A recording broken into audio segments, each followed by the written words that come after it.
들어오시면서 받으신 그 유인물 갈라디아서 2장 말씀 함께 보도록 하겠습니다. 갈라디아서 2장 말씀입니다.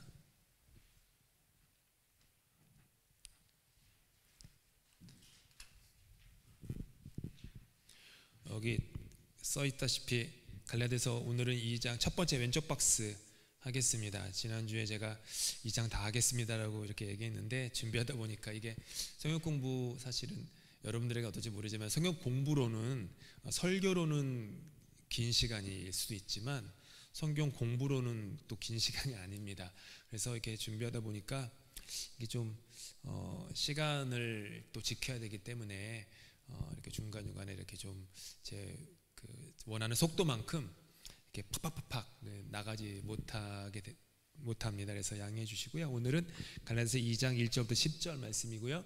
다음 주에는 2장 11절부터 끝절인 21절까지 함께 보는 시간 갖도록 하겠습니다.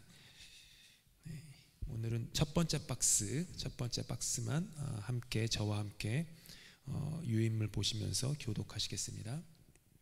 14년 후에 내가 바나바와 함께 디도를 데리고 다시 예루살렘에 올라갔나니 계시를 따라 올라가 내가 이방 가운데서 전파하는 복음을 그들에게 제시하되 유력한 자들에게 사사로이 한 것은 내가 다름질하는 것이나 다름질한 것이 헛되지 않게 하려 함이라.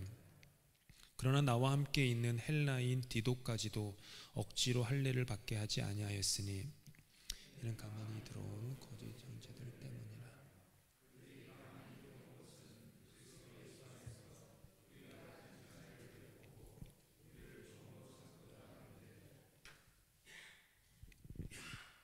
그들에게 우리가 한시도 복종하지 아니하였으니 이는 복음의 진리가 항상 너희 가운데 있게 하려 함이라. 유력하다는 이들 중에 본래 어떤 이들이든지 내게 상관이 없으며 하나님은 사람을 외모로 취하지 아니하시나니 저 유력한 이들은 내게 의무를 더하여 준 것이 없고 도리어 그들은 내가 무할례자에게 복음 전함을 맡은 것이 베드로가 할례자에게 맡음과 같은 것을 보았고 베드로에게 역사하사 그를 할례자의 사도로 삼으시니가 또한 내게 역사하사 나를 이방인의 사도로 삼으셨느니라.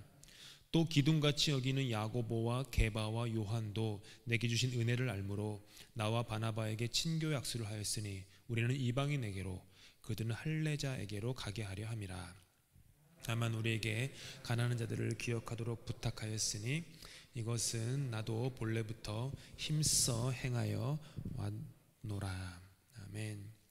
우리가 갈라디아서 오늘은 제가 최대한 교회에 있는 제일 진한 마커를 통해서 크게 쓰려고 노력을 했습니다. 지난주에 안 보이신다는 말씀을 하셔서 그래서 쓰긴 했는데 요건 제가 할 영역이고요. 혹시라도 좀 그래도 좀 안 보이는 것다라고 하시면 앞으로 앉으시면 되겠습니다.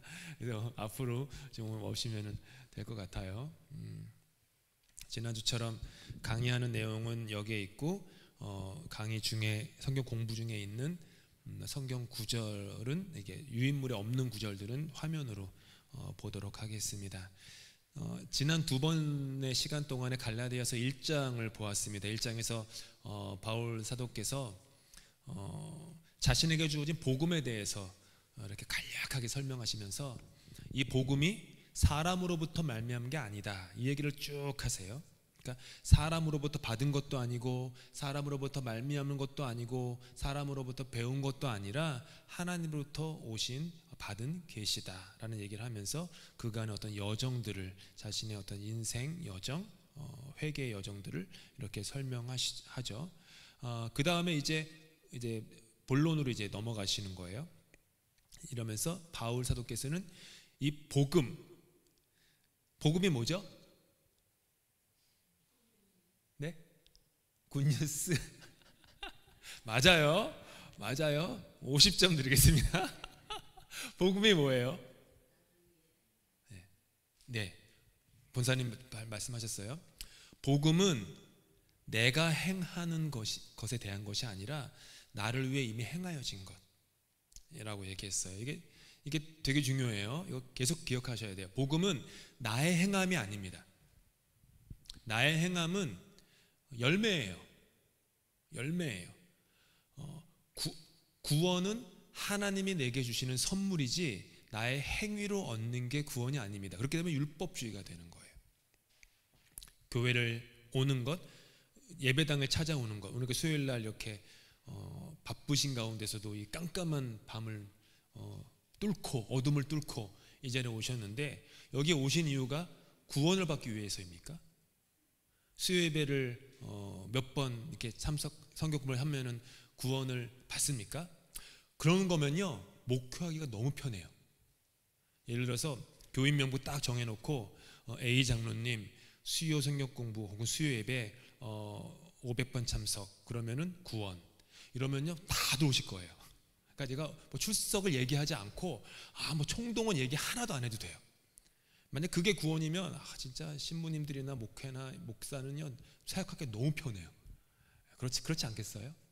주일 예배 얼만큼 참석하면, 헌금 얼만큼 하면 그러면 다 구원이다, 의로움을 얻는다, 이렇게 하면 얼마나 좋은 건 아니지만 편하겠어요.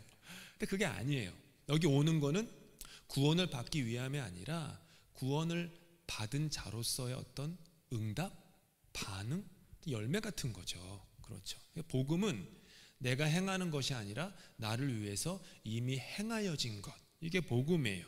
그런데 바울이 전한 이 복음에 대해서 유대주의자들이 있었는데, 유대주의자들은 이제 유대인이었지만 그리스도인으로 된 사람들이 여전히 유대교의 관습과 율법을 버리지 않고 그것을 그대로 지켜야만 구원과 의로움을 통한 구원을 얻는다라고 주장하던 사람들을 유대주의자라고 해요. 근데 그 사람들이 바울이 교회에 어떤 분열을 일으킨다, 분파를 만든다라고 하는, 그리고 교회의 어떤 그 기독교라기보다는 이제 하나님 유일신을 믿는 이 신앙의 어떤 전통에도 맞지 않는다, 뭐 이런 얘기를 했어요. 그래서 바울을 비판했죠. 그래서 바울 사도께서 2장에서는 이제 교회에 나는 분열이나 분파를 만드는 것도 아니고 교회에 주어진 전통과도 분리되지 않는다라는 것을 지금 역설하시는 거예요. 그래서 받으신 유인물 왼쪽에 있는 박스에서 첫 번째 두 가지 사건을 가지고 얘기하는데, 첫 번째는 예루살렘 회의에 대해서 이제 얘기를 하시죠.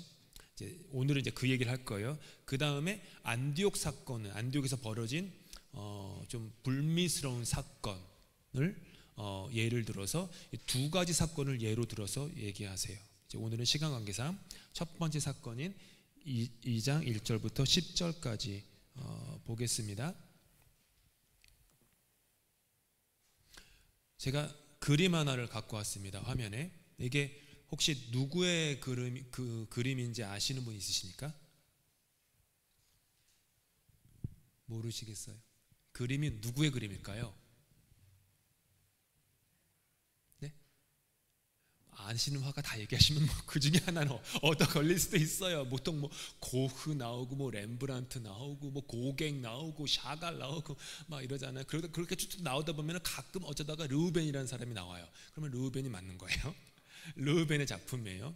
네, 그 피터 폴 루벤스, 한국말로는 루벤스, 뭐 루벤 이렇게 얘기하기도 하지만요. 이분은 17세기 플랑드르의 화가죠. 플랑드르는 이제 뭐 지금의 벨기에와 그 네덜란드 그 지역을 얘기를 하죠.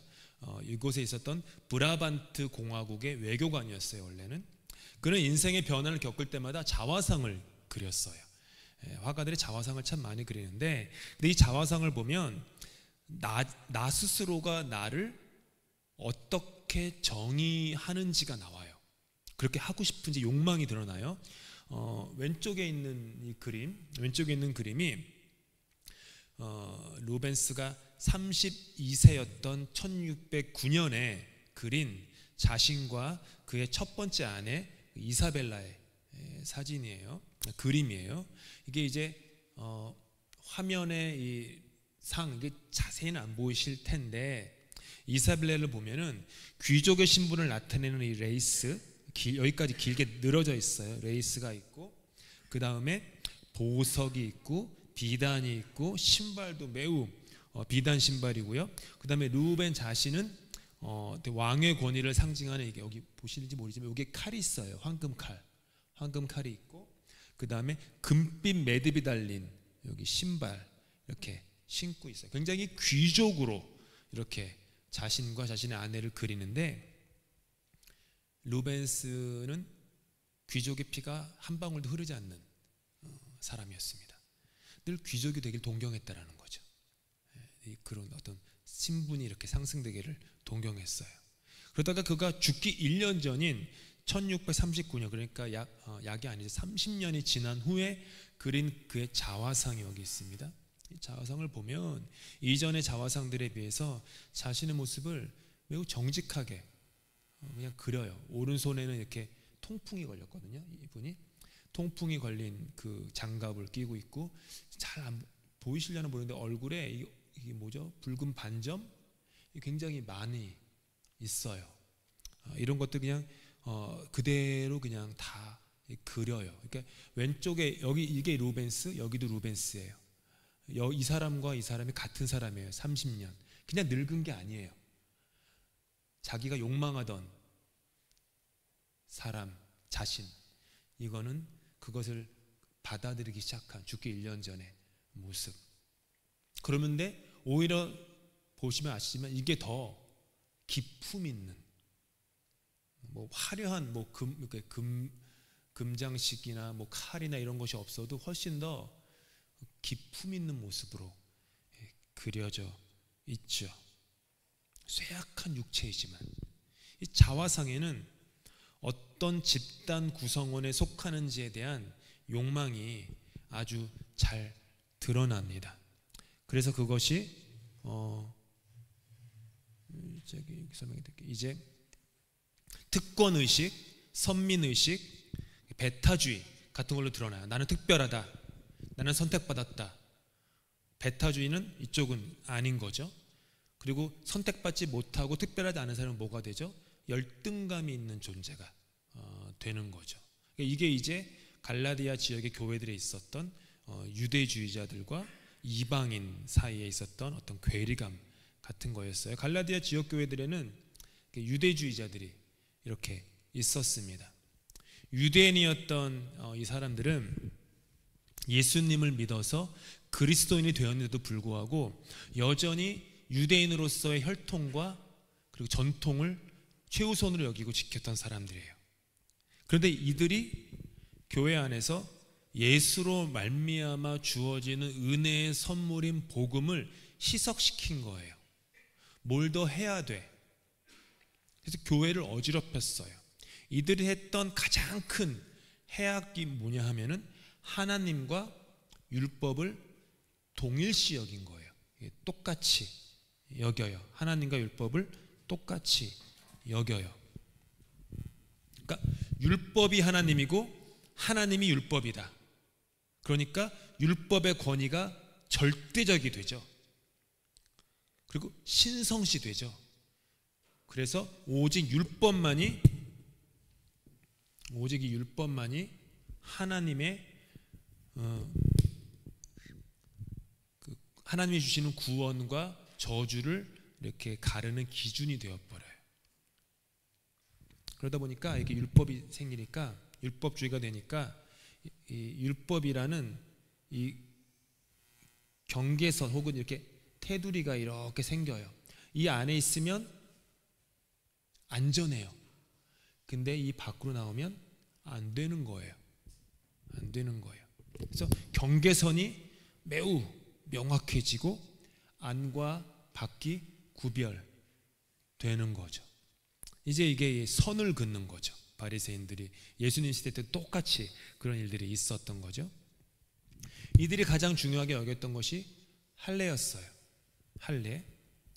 아시다시피 할례는 남자 생식기에 표피를 자름으로 말미암아 유대인 남자는 하나님 백성의 일원이 된다라고 하는 그 외형적 표식 혹은 표지, 뭐 이렇게 다 어떻게든 설명할 수 있는데 그 외형적 표식을 갖게 되었어요. 이게 이제 믿음의 조상 아브라함이 하나님으로부터 언약을 받지 않습니까? 하나님부터 언약을 받은 다음에 아브라함이 자신과 자신의 남자 성인 애들 다 포함해서 남자들을 전부 다 할례를 받는 일을 해요. 그것이 이제 율법이 돼가지고요 파생하게 된 거죠. 믿음의 조상이 아브라함이니까 아브라함처럼 하나님이 주시는 구원의 반열에 들기 위해서는 아브라함처럼 다 할례를 받아야 된다. 근데 예상하실 수 있겠지만 유대인들한테는요 이게 조금도 문제가 되지 않아요. 이들은 그냥 무조건 유대인 남자들은 무조건 태어날 때부터 8일 만에 전부 다 예외 없이 할례를 받았기 때문이죠. 무슨 말씀인지 아시죠? 그냥 100이면 100 전부 다 예외 없이 할례를 받았어요. 그런데 이방 사람들은요 이게 공경이에요. 이게 이방인이어서 그리스도인이 안 되면 모르는데 그리스도인이 되고 나니까 유대주의자들이 할례 받아야 된다 얘기한 거예요. 왜냐 그러니까 그들 나름의 신학을 갖고 왔겠죠. 아브라함 봐라. 아브라함 성경에 써 있다. 아브라함 봐라. 하나님으로부터 언약을 받자마자 하나님이 아브라함이 자기와 자기 남자들을 전부 다 할례했다. 하나님이 그를 의롭다 여겼다. 그러니까 의롭다 여겼다. 그러니까 너희가 그리스도인이 된 것이 충분하지 않아. 무슨 말씀인지 아시죠? 그러니까 유대주의자들한테 이방인 그리스도인은 충분한 사람들이 아닌 거예요. 부족한 사람들인 거예요. 결핍한 사람들인 거예요. 그래서 부족한 부분을 채워서 구원을 완성하라고 하면서 종교적으로, 여기서 말하는 종교적으로 율법으로 억압하고 핍박하고 학대한 거죠. 어떻게 보면 이것은 갈라디아 지역에 있었던 교회들만의 문제가 아니라 이방인 교회 전체 문제였어요. 지금 이방인 그리스도인들은 복음으로 말미암아 자유와 평안을 얻었는데, 근데 그것을 지금 빼앗기고 있는 거죠. 그래서 바울은 그래서 무척 화가 났던 것 같아요. 왜냐하면은 이거는 본인의 어떤 명예나 어떤 자존심에 대한 게 아니라 예수 그리스도의 십자가의 희생으로 말미암아 새롭게 열린 세상에 대한, 세상을 역행하는 거거든요. 그래서 바울이 무척 화가 난 어조로 오늘 4절에 보니까 거짓 형제들이다. 그들은 거짓 형제들이다. 짜가다. 가짜다. 그들은 거짓말장이들이다. 이렇게 얘기를 하죠. 이 문제가 불거지다 보니까 예루살렘 교회의 대표들이 이렇게 모이는 예루살렘의 교회의 대표들이 모이는 공의회가 열리게 됩니다. 지금으로 치면은 일종의 총회 같은 거예요. 캐나다 장로교는 매년 6월에 캐나다 전역에 있는 그 총대들이 모여서 총회를 이제 3박 4일 혹은 4박 5일 이렇게 하는데 지금 그런 게 열렸더라는 거예요. 예루살렘에 이제 교단 본부인 거죠. 거기에 베드로, 야고보, 요한 다 있었거든요. 그들은 유대인 사역을 했으니 거기에 있어서 특별히 안디옥 교회에 있었던 바울과 바나바가 대표로 가게 되는데, 거기서 다루는 또 사건을 얘기를 하는 거예요. 이거는 사도행전 15장에 자세히 나옵니다. 오늘은 시간이 없어서 사도행전 15장을 다 읽지는 못하겠지만 그냥 적어두셨다가 나중에 댁에 가셔서 지금 갈라디아서 2장의 첫 번째 박스에 나오는 사건이 사도행전 15장에서 이렇게 자세히 설명되고 있구나라는 것을 참고하시면 됩니다. 제가 그냥 설명으로만 드릴게요. 사도행전 15장 넘겨드려야겠네요. 사도행전 15장에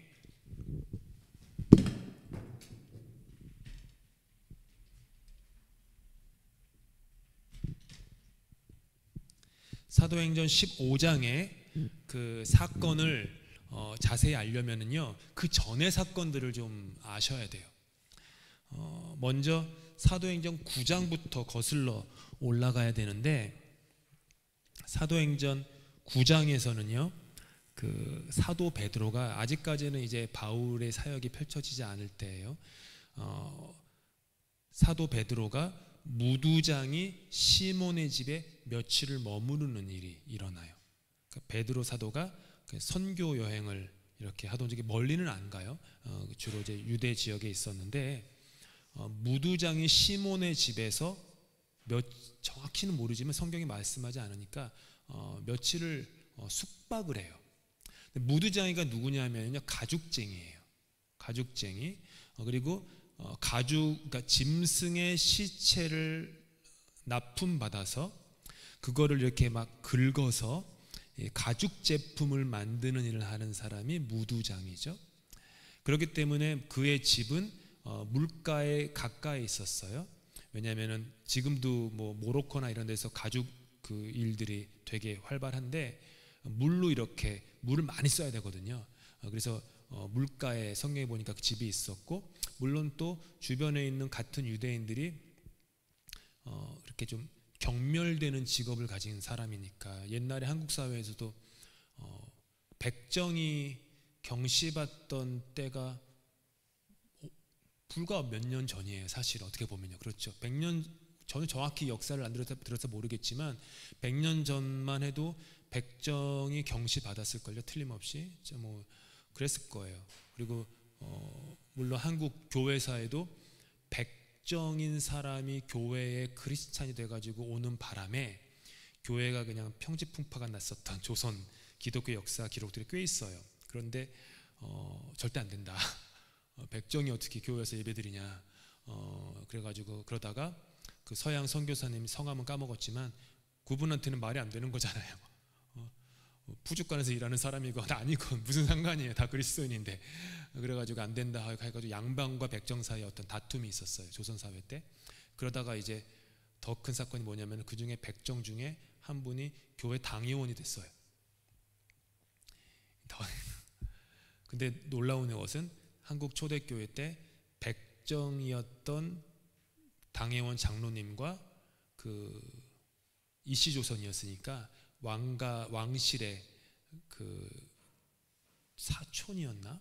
그분이 또 같은 당회원 장로가 돼가지고 같은 당회를 구성하게 돼요. 그러면서 이제 조선 사회에 있었던 그런 어떤 신분이나 이런 것들을 교회가 이렇게 좀 철폐하고 나가는 어떤 그런 선구자적인 역할을 했었죠. 지금은 아닌 것 같지만. 그래서 이런 똑같았어요. 당시에도 무두장이 시몬. 그래서 베드로가 거기에 묵었어요. 근데 이건 놀라운 일이에요. 베드로의 입장에서는 혁명적인 일이에요. 무두장의 집에 있으려면 그 사람이 썼던 침대가 있었을지 모르지만 뭐 담요, 함께 밥을 먹고 그 사람이 쓰는 수저가 똑같이 써야 되고, 그 공간에 있는 것 자체가 유대인들한테는 금기시되는 건데 베드로는 그냥 거리낌 없이 거기에 있었어요. 그게 놀라운 복음의 사건이에요. 근데 베드로가 아직 하지 못한 게 뭐냐 하면은, 그 무두장의 시몬은 그의 비천한 신분에도 불구하고 여전히 유대인이었어요. 그렇죠? 아직 베드로는 단 한 번도 이방인을 향해서 복음을 전하러 나가본 적은 없어요. 그러다가 사도행전, 이게 11장인데 사도행전 10장쯤 가서 11장에서 그 유명한 그 고넬료 사건이 벌어져요. 제가 이거 잘못 썼네요. 사도행전 10장이에요. 요거 10장에서 고넬료 사건이 벌어져요. 고넬료는 로마의 장교예요. 당연히 할례 받지 않은 이방인이죠. 베드로가 무두장의 시몬의 집 지붕 위에서 오정에 한 12시에 시간에 따라서 기도를 하고 있던 중에 환상 가운데 유대인이라면은 절대로 율법에 따라서 먹어서는 안 될 음식이 바구니에 담아서 내려오는 걸 봐요. 절대로 먹어서는 안 되는 음식. 근데 음성이 들리기를 먹어라. 그러는 거예요. 베드로가 당연히 뭐라고 했을까요? 절대 안 됩니다.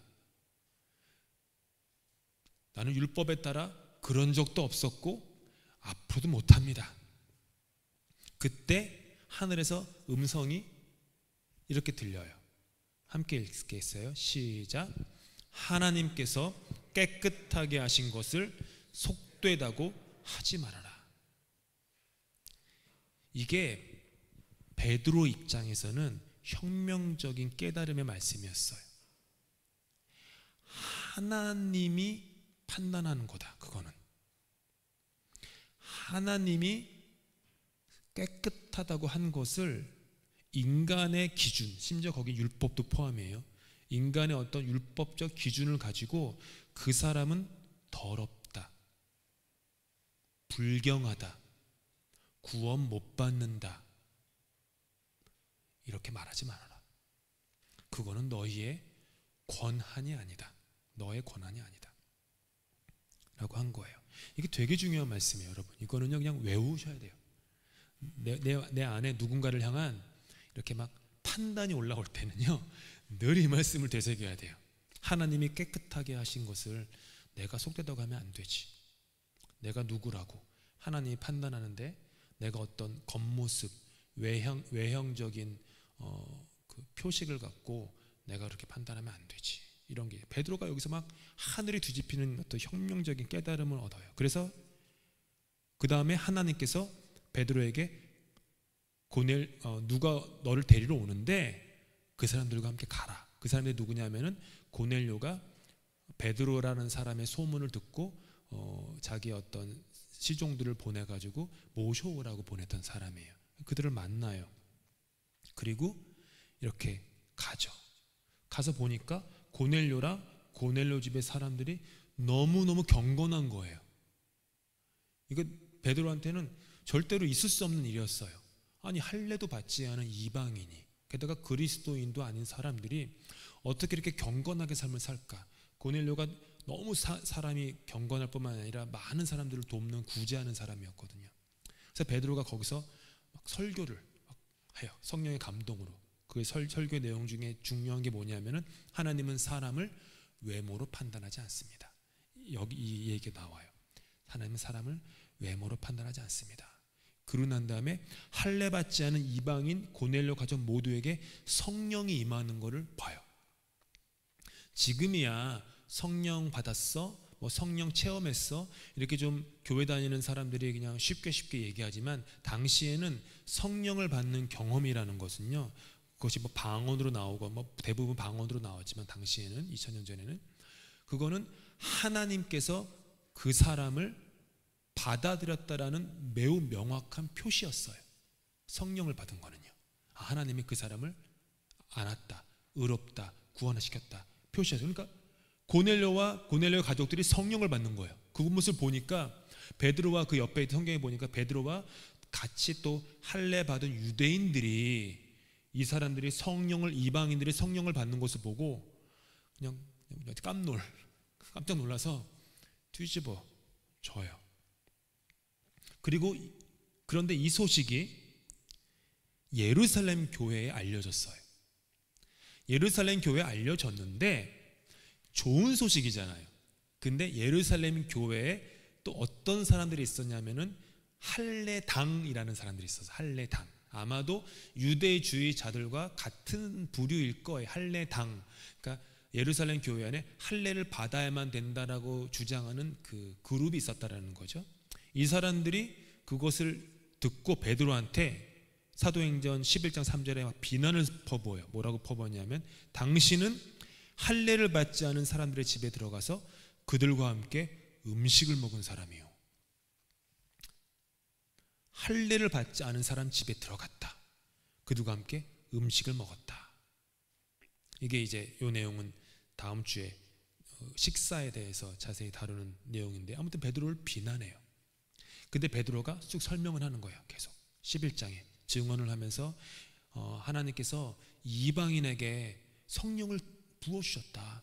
그러니까 그 얘기를 듣고 예루살렘 교회가 지도자들이 놀라요. 그러면서 하나님께서 이방인들에게도 생명에 이르는 길을 열어주셨구나 라는 걸 인정을 해요. 처음으로.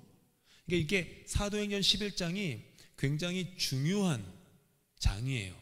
이때 만약 예루살렘 교회가 하나님이 이방인들에게도 생명에 이르는 길을 열어주었다는 것을 인정하지 않았다면 기독교는 없었을 거예요. 있었다고 하더라도 유대교의 한 분파로만 있었을 뿐 유대교 그 팔레스타인 지역을 넘어서 다른 지역의 복음이 전파될 수는 없었을 거예요.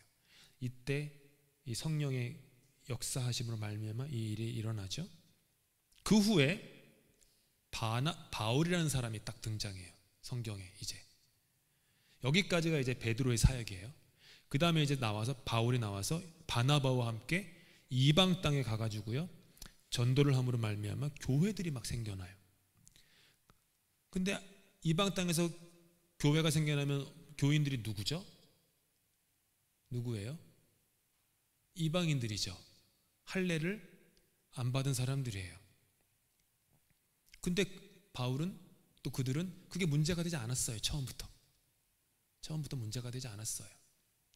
그런데 예루살렘에서 온 유대주의자들이 이방인 그리스도인들에게 당신들 역시 모세의 관례대로 할례를 받지 않으면 구원을 받을 수 없다 가르쳤던 거예요. 그래서 또 이 문제가 또 불거졌어요. 또 그러니까 11장에서 뭔가 물꼬는 텄는데 아직까지 이 교회 안에 이렇게 정립이 되지 않은 거죠.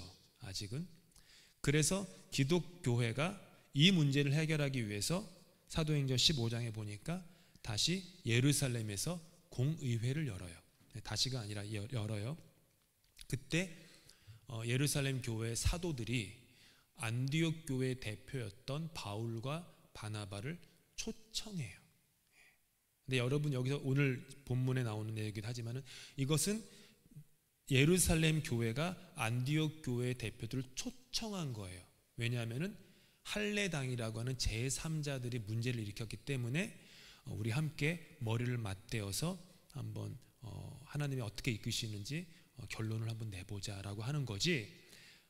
예루살렘 교회랑 안디옥 교회가 싸우려고 이렇게 만난 게 아니에요. 이렇게 공의회를 열죠. 공의회의 결론은 뭐냐면은 하나님께서 이방인들의 믿음을 보셔서 뭐죠?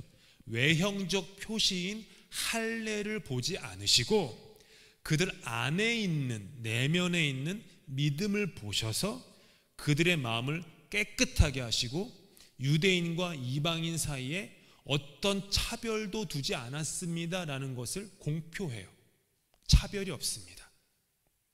그리고 구원은 오직 예수 그리스도의 은혜로만 얻어지는 것입니다 라는 것을 딱 못 박아요. 그렇기 때문에 기독교회는 이방인 그리스도인들에게 그 어떤 율법의 짐도 의무도 부과하지 않기로 결정을 해요. 그것이 사도행전 15장에 나오는 내용이고 오늘 바울 사도께서 본인의 입으로 갈라디아서 2장에서 그것을 다시 한번 갈라디아 교인들에게 되새겨주는 내용이 되겠죠. 이때 바울 사도께서는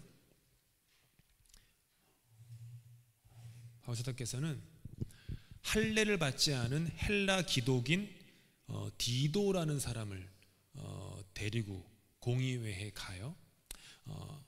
수행원으로 데리고 간 거예요.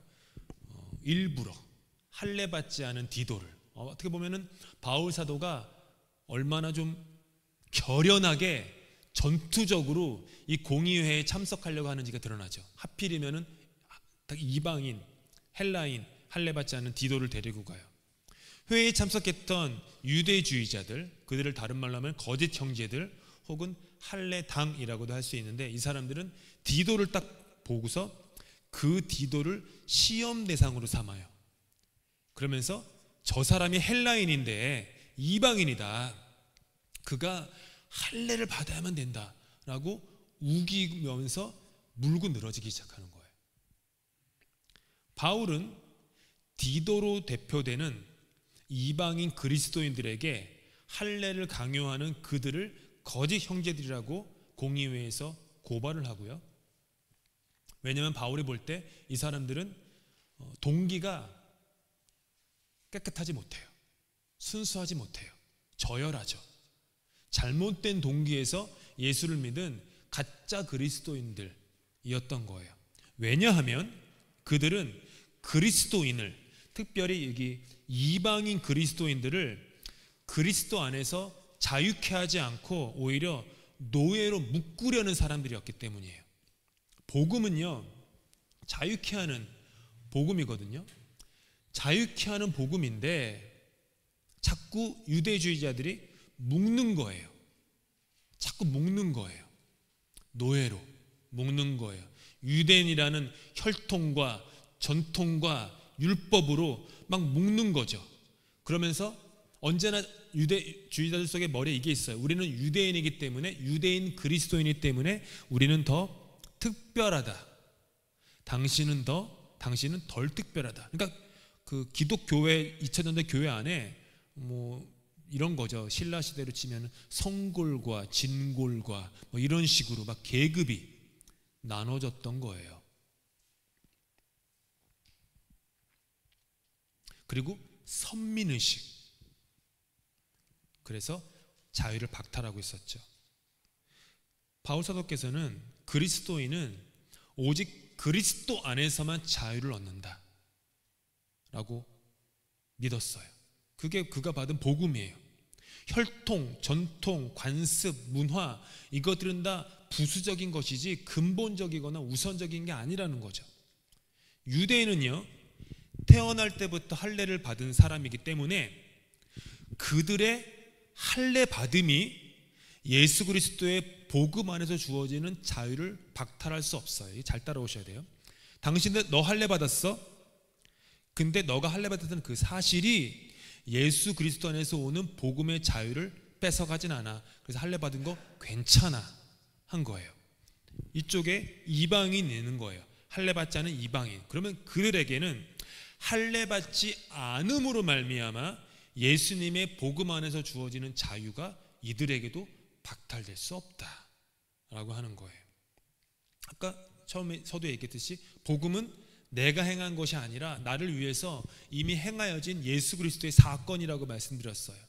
유대인에게는 할례를 받는 율법을 행함으로 말미암아 그들에게 의로움과 구원이 주어지는 게 아니다.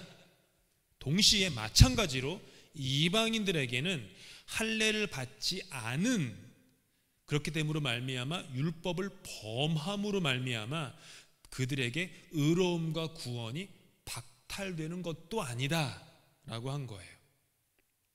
그렇죠. 둘 다를 품는 거죠.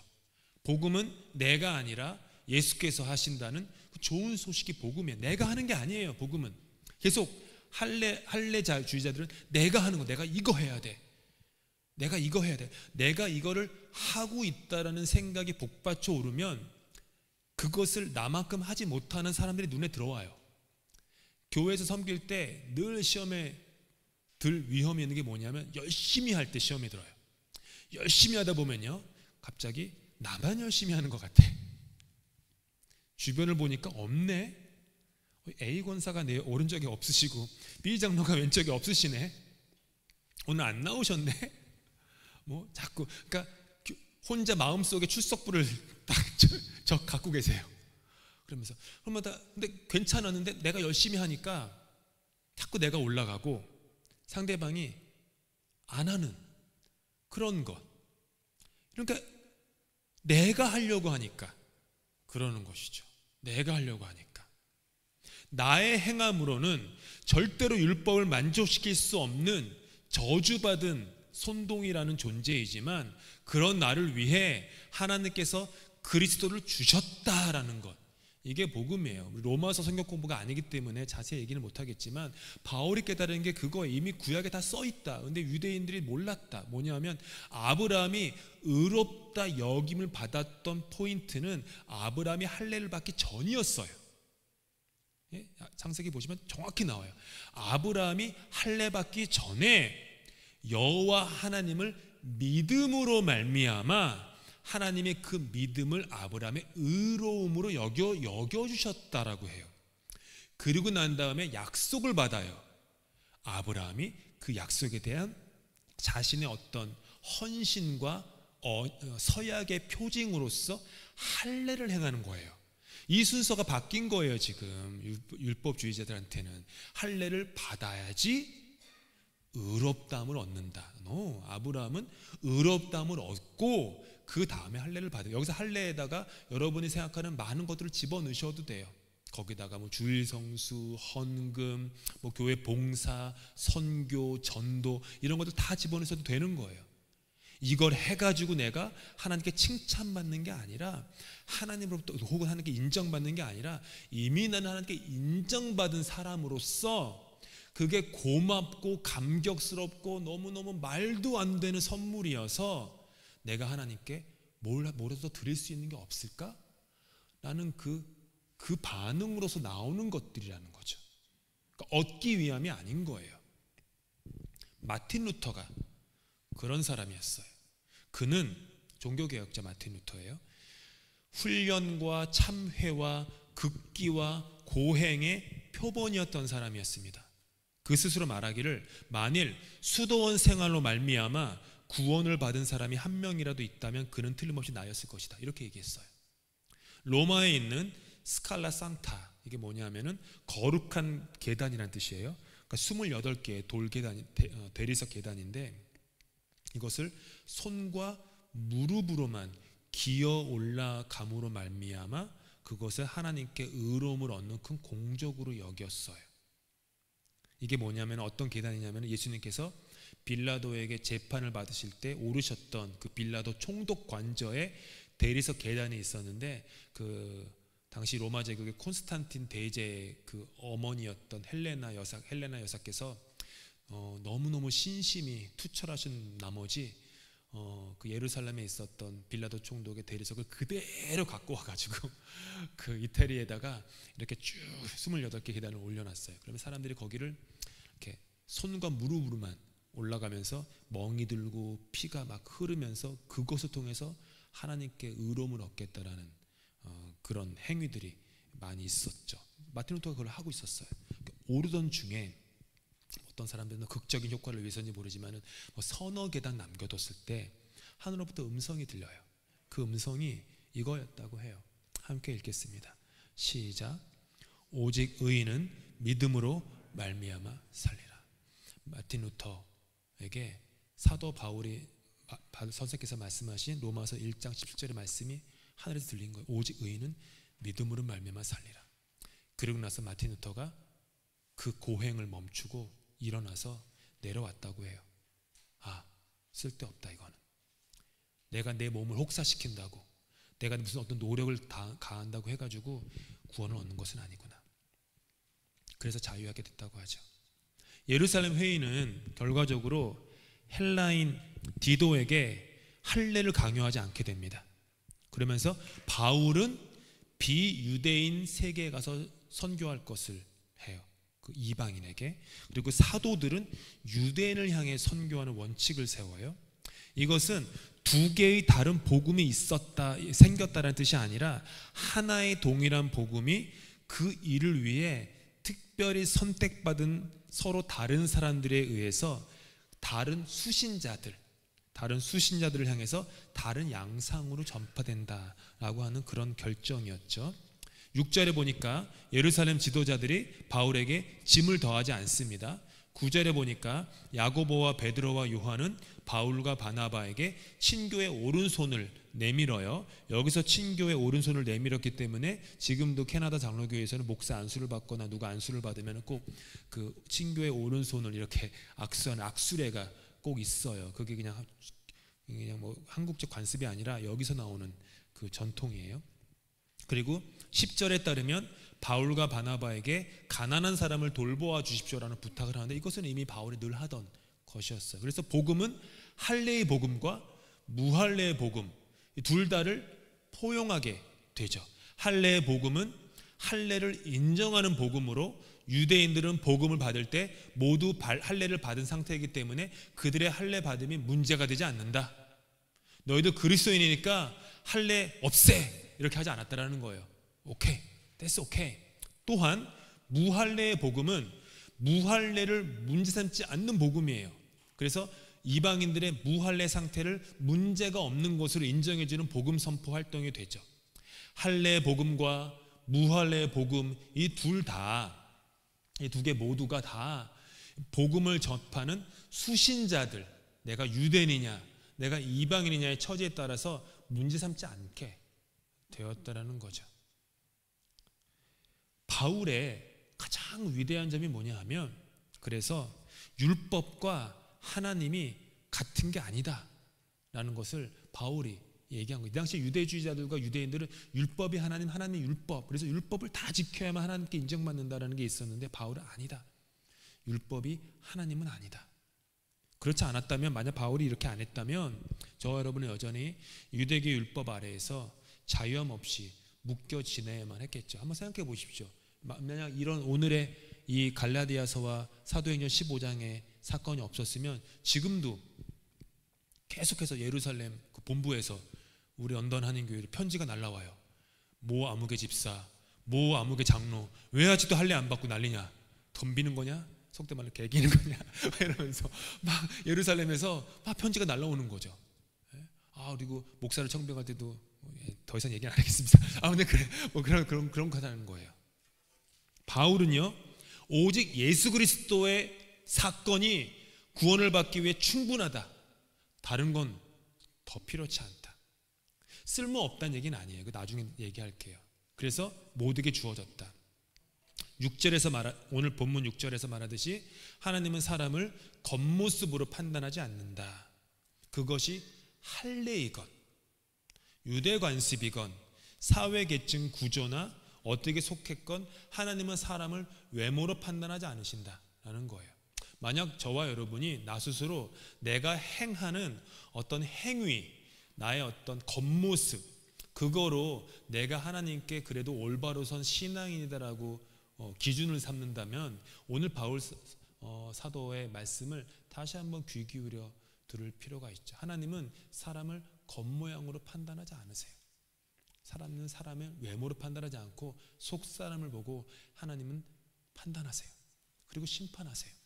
그러니까 내가 행하는 겉모양, 내가 행하는 그 외형적 표식이 나 자신의 진정한 신앙의 상태를 그대로 증명하는 건 아니다 라는 것을 잊지 말아야겠죠. 복음의 본질은 품이 넓습니다. 율법은 품이 좁아요. 그래서 율법은 그냥 끼리끼리만 어울릴 수 있어요. 근데 복음은 누구나 다 We are the world 예요.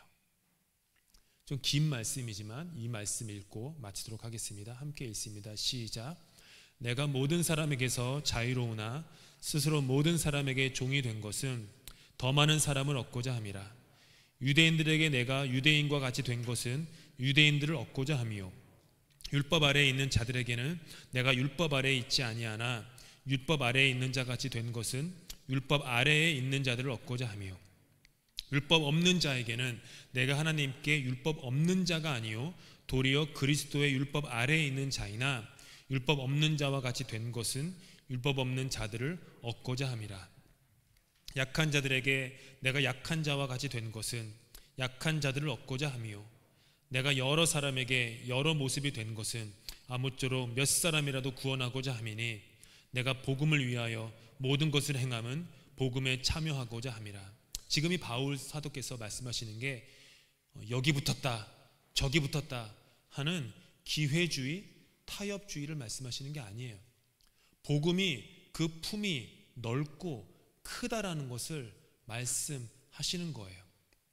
제가 작년 5월 달에 와가지고 이 교회에서 처음 인사드린 후에 그 설교하고 밑에 지금 체육관에서 그 대화하는 시간을 가질 때 작고하신 장로님께서 물으셨잖아요. 손 목사는 보니까 낙스 신학교 같은 자유주의가 아닌데 있었고 공부했고 고든 코넬이라는 아주 보수적인 곳에서 박사학위를 했는데 손 목사님은 자유주의자입니까? 진보주의자입니까? 아니면 보수주의자입니까? 그 질문을 하셨어요. 보수주의자라는 말을 듣고 싶었던 것 같아요. 제가 대답 안 했죠. 호텔에 딱 들어가서 계속 밤에 침대에 누워있는데 계속 그 생각을 했어요. 그 질문을. 나는 진보주의자인가? 나는 보수주의자인가? 투표할 때 내가 민주당을 찍으면 아니 여기 뭐죠? 여기 리버럴을 찍으면은 내가 자유주의자고 진보주의자고, 내가 컨서버티브를 찍으면은 내가 보수주의자인가? 내가 만약 한국 사람이라면 국민의힘을 찍으면은 나는 보수주의자고, 민주당을 찍으면은 나는 진보주의자인가? 저는 한번 보니까 내 굉장히 보수적인 데가 많아요. 저는 아주 그냥 겁도 많고 해가지고요. 굉장히 보수적이에요. 아주 보수적이고 보수적이 자랐고요. 근데 또 한쪽에서는 또 굉장히 또 진보적이에요. 그러니까 그러다가 든 생각이 오늘 이 말씀을 하나님께서 저에게 그 호텔에서 주셨죠. 진보주의자들이 있으면은 나는 기꺼이 그들에게 복음을 전하기 위해서 진보주의자가 될 수 있고, 보수주의자들에게 있으면은 나는 기꺼이 그들에게 복음을 전하기 위해서 보수주의자가 될 수 있는 거죠. 오늘 바울 사도가 그 말씀이에요. 유대인들에게는 내가 유대인처럼 되었다. 율법 아래 있는 자들에게는 내가 율법 아래 있지 않지만 율법 아래 있는 자처럼 되었다. 율법 없는 자에게는 내가 율법 없는 자가 아니지만 율법 없는 자처럼 내가 대했다. 그러니까 품이 넓어졌다라는 거죠. 그릇이 커졌다라는 거예요. 그 사람은 어느 한쪽의 그 윙으로 설명할 수가 없습니다. 사람은요. 교회도 마찬가지예요. 이게 그거는 그냥 정치적인 용어죠. 진보냐, 보수냐, 자유냐, 다 그런 건 아니에요. 율법은 그렇게 우리를 가르지만 복음은 우리로 하여금 다 포용하게 해줍니다. 그러니 이 말씀 한번 적어 놓으시고 한번 곰곰이 생각해 보십시오. 내 안에 적이 있나? 나는 어떤 사람들과 어울리는가?